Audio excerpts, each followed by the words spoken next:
നീത കിച്ചണിലേക്ക് എല്ലാവർക്കും സ്വാഗതം. ഇന്ന് ഉണ്ടാക്കാൻ പോണത് കൈപ്പക്ക ഫ്രൈന്. ഇതെല്ലാവർക്കും നല്ല ഇഷ്ടമാവും കേട്ടോ. കൈപ്പക്ക കഴിക്കാത്തവരുണ്ടെങ്കിൽ ഇങ്ങനെ ഉണ്ടാക്കി കൊടുത്താൽ മതി, അവരെന്തായാലും കഴിക്കും. കൈപ്പക്ക ഫ്രൈ ഉണ്ടാക്കാനായിട്ട് ഞാനിവിടെ ഒരു കൈപ്പക്ക എടുത്തിട്ടുണ്ട്. ഇനി അതൊന്ന് അരിഞ്ഞെടുക്കാം.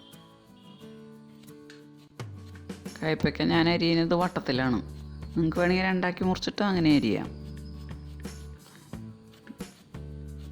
അരിയുന്ന സമയത്ത് കുരു വരുന്നത് അപ്പോൾ തന്നെ എടുത്ത് മാറ്റിയാൽ മതി. പിന്നെ ഞാനിങ്ങനെ അരിയാനായിട്ട് കട്ടിംഗ് ബോർഡ് അധികം ഉപയോഗിക്കാറില്ല. എനിക്കിങ്ങനെ അരിഞ്ഞാണ് ശീലം. കട്ടിംഗ് ബോർഡ് വെച്ച് അരിയുന്നവർ അങ്ങനെ തന്നെ അരിഞ്ഞാൽ മതി കേട്ടോ. ഇതുപോലെ ചെയ്യാൻ നോക്കല്ലേ, കൈമുറിയും. ഈ കൈപ്പയ്ക്ക് മൂക്കാത്ത കാരണമൊന്നുമുണ്ട്, കുരുവൊന്നും കാണുന്നില്ല അരിയുമ്പോൾ. കുരു തടയാത്ത കാരണം വേഗം അരിയാനും പറ്റുന്നുണ്ട്. പിന്നെ ഈ ചാനൽ കാണുന്നവർ സബ്സ്ക്രൈബ് ചെയ്യാത്തവരുണ്ടെങ്കിൽ ഒന്ന് സബ്സ്ക്രൈബ് ചെയ്യണം കേട്ടോ. ഇനി ഈ അരിഞ്ഞു വെച്ചിട്ടുള്ള കൈപ്പക്കയിലേക്ക് 1 ടീസ്പൂൺ മുളക് പൊടി ഇടാം. ഇനി ഇതിലേക്ക് 1/2 സ്പൂൺ മഞ്ഞൾപ്പൊടി ഇടാം. പിന്നെ വേണ്ടത് ഉപ്പാണ്. ഉപ്പ് ഞാൻ 1/2 സ്പൂൺ ഇടുന്നുണ്ട്. ഇനി ഉപ്പ് നോക്കിയിട്ട് പിന്നെ വേണമെന്നുണ്ടെങ്കിൽ കുറച്ചും കൂടി ഇടാം. ഇനി അത് നല്ലപോലെ മിക്സ് ചെയ്യണം. മിക്സ് ചെയ്യുമ്പോൾ ഇതിൽ വെള്ളമൊന്നും ഒഴിക്കേണ്ട ആവശ്യമില്ല, വെറുതെ മിക്സ് ചെയ്താൽ മതി.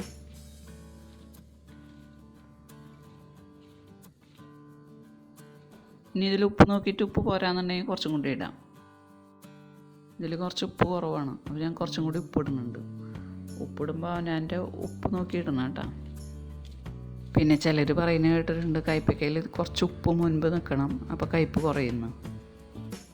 അങ്ങനെ വിചാരിച്ച് ഉപ്പ് അധികം ഇടൊന്നും വേണ്ട, പാകത്തിനിട്ടാൽ മതി. ഇങ്ങനെ വറക്കുമ്പോൾ ഏത് കൈപ്പക്കയായാലും കയ്പ്പ് കുറയും.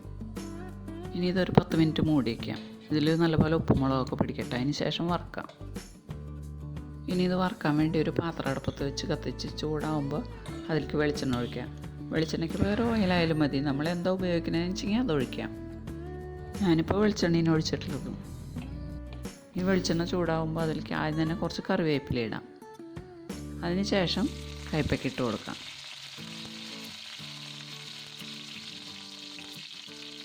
കറിവേപ്പിലയിലത്തെ ആ വെള്ളമൊക്കെ വറ്റി കഴിയുമ്പോൾ അതിലേക്ക് കൈപ്പക്ക ഇടാം. കൈപ്പക്ക ഇടുമ്പോൾ ഒന്നിച്ചിടരുത്. മീൻ വറക്കണ പോലെ കുറേശ്ശെ ഇട്ടിട്ട് നിരത്തിയിട്ട് വറുത്തെടുക്കുക. പിന്നെ ഇത് വറക്കാൻ ഉപ്പുമുളകും തേക്കുമ്പോൾ അതിൻ്റെ കൂടെ കുറച്ച് വെളുത്തുള്ളി ഇഞ്ചിയും കൂടി ചതച്ച് ചേർത്താലും നല്ലതാണ്. ഇവിടെ പിള്ളേർക്ക് വെറുതെ ഉപ്പുമുളകും തേക്കുന്നതാണ് ഇഷ്ടം, അതുകൊണ്ടാണ് ഞാനിത് ഇങ്ങനെ ചെയ്തത്. ഇനി അത് മറിച്ചിടാം. നടുഭാഗത്ത് തീ നല്ലപോലെ കത്തണ കാരണം നടുഭാഗം ആദ്യം മറിക്കണം. നടുഭാഗത്ത് ആദ്യമായിട്ടുണ്ടാവും.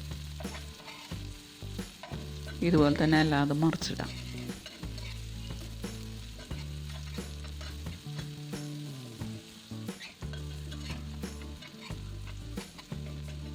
ഇപ്പോൾ ഇത് വറവായിട്ടുണ്ട്, നമുക്കിത് കോരിയെടുക്കാം. ഇപ്പം എല്ലാതും നല്ലപോലെ മൊരിയണമെന്നൊന്നുമില്ല, മൊരിയണമെന്നുള്ളവർക്ക് മൊരിയിച്ചെടുക്കാം. മൊരിഞ്ഞില്ലെങ്കിൽ ഇത് നല്ല ടേസ്റ്റാണ്, കയ്പൊന്നും ഉണ്ടാവില്ല. ഇത് കോരിയെടുക്കുമ്പോൾ തീ കുറച്ച് വെച്ച് കോരിയെടുക്കാം, അല്ലെങ്കിൽ കോരി വരുമ്പോഴേക്കും വെളിച്ചെണ്ണ കരിയും.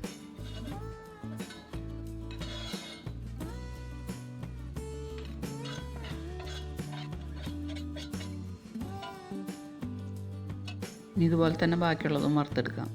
ഈ വെളിച്ചെണ്ണ പോരാന്നുണ്ടെങ്കിൽ കുറച്ച് വെളിച്ചെണ്ണ ഒഴിച്ച് ചൂടായതിന് ശേഷം കൈപ്പക്ക ഇട്ടാൽ മതി. വെളിച്ചെണ്ണ തീരെ കുറച്ച് മതി ഇത് വറുക്കാനായിട്ട്. ഇതും വറവായിട്ടുണ്ട്, ഇത് കോരിയെടുക്കാം.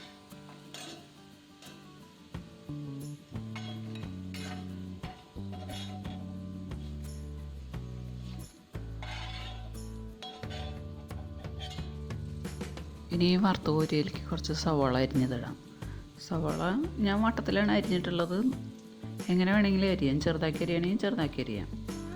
അത് കാണാനൊരു ഭംഗിക്ക് കൂടി വട്ടത്തിലരിഞ്ഞു എന്നേ ഉള്ളൂ. അതൊക്കെ നമ്മുടെ സൗകര്യത്തിനും ഇഷ്ടത്തിനും അനുസരിച്ചൊക്കെ ചെയ്യാം. ഇനി ഇത് നല്ലപോലെ മിക്സ് ചെയ്യാം.